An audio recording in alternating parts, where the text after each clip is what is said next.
5, 4, 3, 2, 1, 0.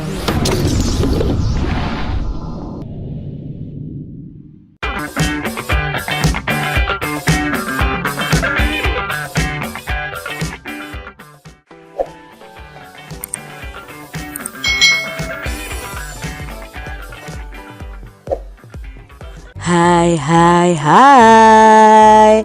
Selamat datang di channel YouTube Kak Citra. Apa kabar nih adik-adik semuanya? Kak Citra berharap kalian dalam keadaan yang baik, sehat, dan siap untuk belajar ya. Nah, hari ini kita akan belajar untuk mata pelajaran tematik kelas 6. Kita belajar di tema 4, globalisasi, subtema 2, globalisasi dan manfaatnya, pembelajaran yang kedua. Mari adik-adik kita belajar dengan penuh semangat.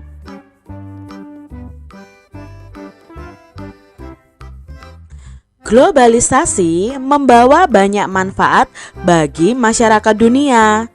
Warga dunia mempunyai banyak kesempatan untuk mengembangkan diri. Mang Samad adalah seorang pengusaha yang berhasil mencapai kesuksesan. Ayo kita simak kisah Mang Samad. Siapa sih Mang Samad ini? Mang Samad ini yang memanfaatkan globalisasi untuk mengembangkan dirinya. Mari kita simak bersama-sama. Pengrajin Garut yang menembus dunia. Sekarang ini siapa yang tak kenal Mang Samad, pengrajin sandal kulit dari Garut. Ia seringkali diundang di berbagai acara temu wirausaha untuk menjadi pembicara dan pemberi motivasi bagi para wirausahawan muda. Memang kerja keras Mang Samad patut dicontoh. Tak banyak wirausahawan kecil seperti dirinya yang bisa berkembang hingga terkenal di mancanegara. Dulu, Mang Samad itu hanyalah seorang penjajah sandal kulit keliling. Ia berjalan dari desa ke desa, kemudian memberanikan diri beberapa minggu sekali pergi ke Jakarta untuk menjajakan sandal kulit yang diambilnya dari pabrik. Dari pengalamannya menjajakan dagangan, ia jadi tahu keinginan pembeli. Ia jadi tahu model seperti apa yang menjadi favorit para pembeli.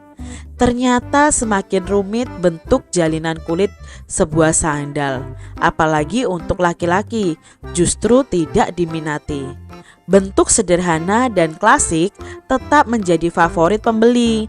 Namun, kualitas kulit dan jahitan sandal menjadi hal yang utama. Merasa tak puas jika hanya menjajakan, Mang Samad pun belajar untuk membuat sandal. Keterampilan dasar memproses dan menjahit kulit sudah Mang Samad miliki, karena desa tempat tinggalnya merupakan desa pengrajin sandal.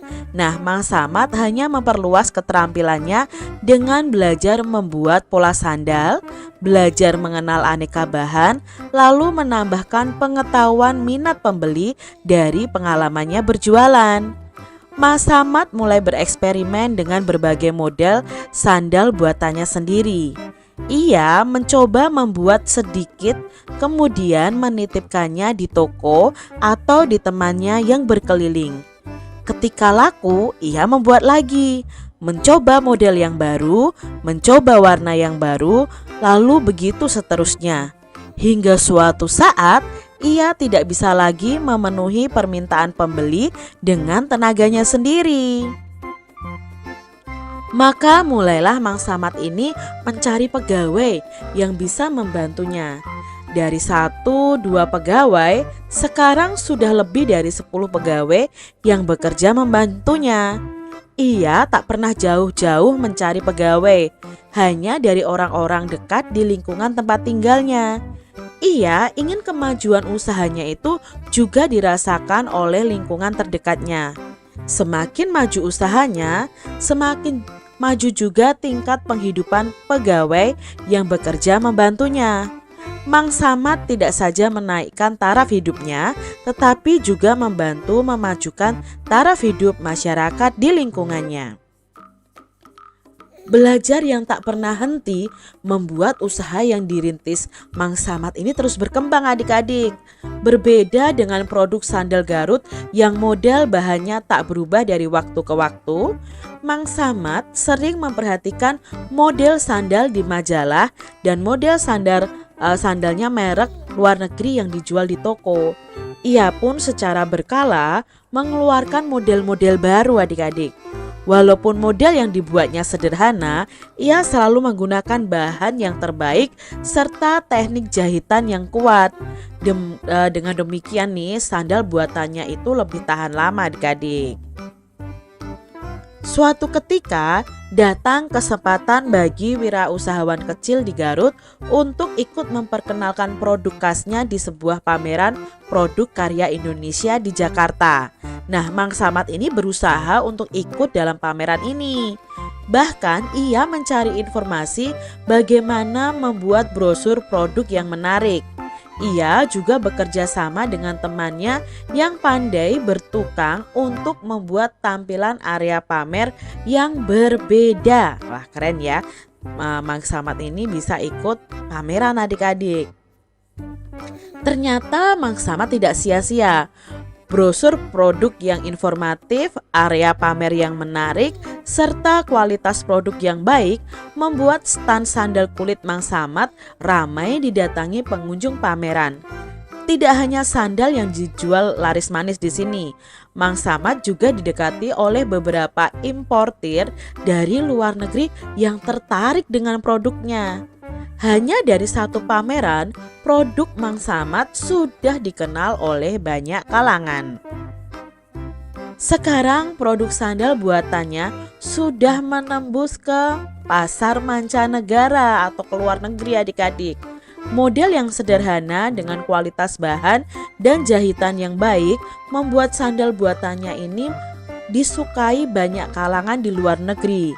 Tidak hanya membawa kebanggaan bagi dirinya, bagi keluarganya atau bagi pekerjanya, produk sandal kulit buatan Mang Samad dari Garut ini membuat Indonesia makin dikenal, membuat Indonesia makin bangga dengan kerja keras anak negerinya. Sandal kulit Garut dapat mengharumkan nama Indonesia dan turut memajukan perekonomian bangsa.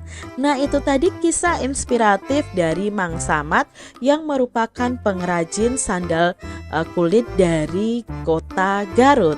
Sangat inspiratif ya adik-adik ya, dimana dia selalu berusaha, selalu bekerja keras untuk meningkatkan kemampuan dirinya dalam mengembangkan bisnisnya atau usahanya tentang produksi sandal kulit. Siapakah Mang Samad tadi adik-adik? Nah, Mang Samad tadi adalah pengrajin sandal kulit dari Garut. Bagaimana Mang Samad mengawali usahanya? Nah, Mang Samad awalnya adalah seorang penjual sandal kulit keliling dari desa ke desa. Lalu beberapa minggu sekali ia menjajakan sandal kulitnya di pabrik ya, di Jakarta yang diambilnya dari pabrik. Kemudian ia mencoba membuat sendiri sandal kulit dan menjualnya dengan cara menitipkan ke toko atau ke teman-temannya. Nah, lalu pertanyaan berikutnya, bagaimana Mang Samad itu mengembangkan usahanya? Nah, Mang Samad ini mengembangkan usahanya dengan terus membuat produk yang baru, mencoba model yang baru, mencoba warna yang baru. Kemudian ia mencari pegawai ya. Pegawainya itu adalah orang-orang di sekitarnya supaya mau membantunya ya. Dan usaha Mang Samad ini terus berkembang. Nah, ketika berkembang Mang Samad tidak berhenti belajar. Ia pun secara berkala mengeluarkan model baru dengan bahan terbaik dan jahitan yang kuat. Lalu Mang Samad ikut pameran produk karya Indonesia di Jakarta, dan produknya Mang Samad itu menarik beberapa importir dari luar negeri, sehingga produk sandal Mang Samad itu sekarang berhasil menembus mancanegara. keberhasilan apa yang sudah dicapai oleh Mang Samad tadi? Nah, keberhasilannya adalah berhasil membuat usahanya semakin maju dan sukses, bahkan mampu menembus pasar mancanegara. Selain itu, ia juga berhasil mengharumkan nama Indonesia. Keterampilan apa yang dimiliki oleh Mang Samad tadi, adik-adik? Ya, keterampilan dalam memproses dan menjahit kulit menjadi sebuah sendal dengan pola dan kualitas yang sangat bagus, serta mampu menganalisa peluang dijualnya sandal kulit ini, adik-adik, sehingga bisa dikenal sampai ke pasar mancanegara. Sikap apa yang dimiliki oleh Mang Samad? Coba jelaskan. Nah, Mang Samad itu kerja keras ya, mau terus belajar dan selalu berinovasi. Nah, kesuksesannya terwujud dari kerja keras tanpa henti. Ketika mendapat hambatan, hendaknya menjadi pembelajaran. Hal yang juga penting adalah inovasi. Karena dengan inovasi, kita bisa mencari tahu minat konsumen sehingga usaha kita itu terus bisa berkembang, adik-adik. Jadi untuk seorang yang pengusaha, kita harus kerja keras, terus belajar, dan selalu mau berinovasi.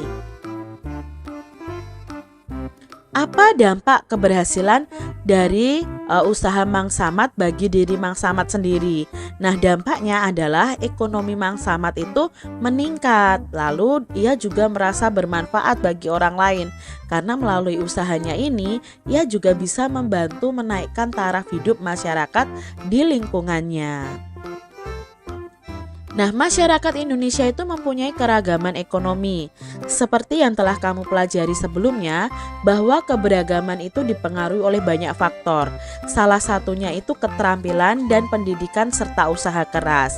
Nah, setiap orang mempunyai potensi diri yang berbeda. Potensi tersebut harus diasah supaya seseorang bisa berhasil. Adik-adik pasti punya potensi diri. Entah kalian itu potensinya dalam hal misalnya pandai menyanyi, pandai melukis. Kalian punya potensi itu, dan potensi itu harus kalian kembangkan. Siapa tahu dengan potensi kalian, dengan usaha keras kalian, kalian bisa mengembangkan potensi kalian luar biasa. Nah, seperti Mang Samad tadi, dia mengembangkan potensinya yang luar biasa. Potensinya apa? Oh, dia bisa membuat sandal dari kulit. Dia mengembangkan semua potensinya sehingga akhirnya dia berhasil. Misalnya kalian pandai menari. Nah, kembangkan potensi kalian dalam hal menari. Siapa tahu nanti suatu saat kalian sukses bisa menjadi penari sampai luar negeri. Nah, adik-adik coba ya kembangkan potensi diri kalian masing-masing.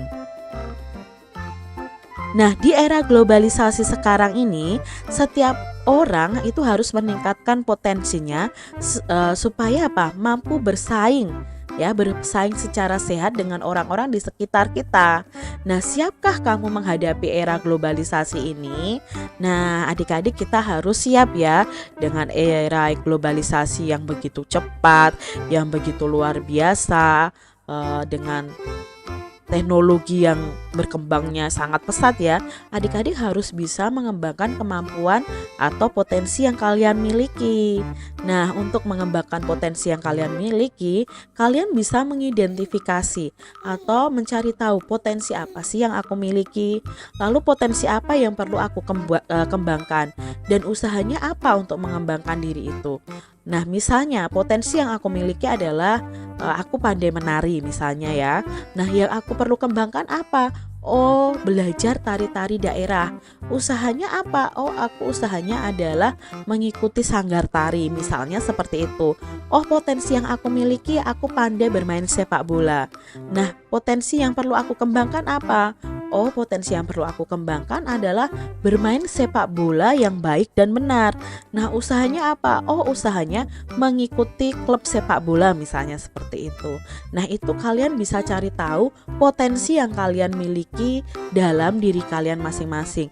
Kalian tentu juga bisa tanya kepada orang tua, sebenarnya potensi apa yang kalian miliki. Nah, demikian tadi adik-adik pembahasan kita di mata pelajaran tematik tema 4, subtema 2, pembelajaran yang kedua. Semoga video ini bermanfaat ya untuk adik-adik semuanya. Dan sampai jumpa lagi di video pembelajaran Kak Citra selanjutnya. Tuhan memberkati. Jangan lupa tekan tombol subscribe, lalu tekan loncengnya, tekan juga tombol like, lalu share ke media sosial kalian. Jangan lupa untuk ikuti media sosial Kak Citra. Terima kasih.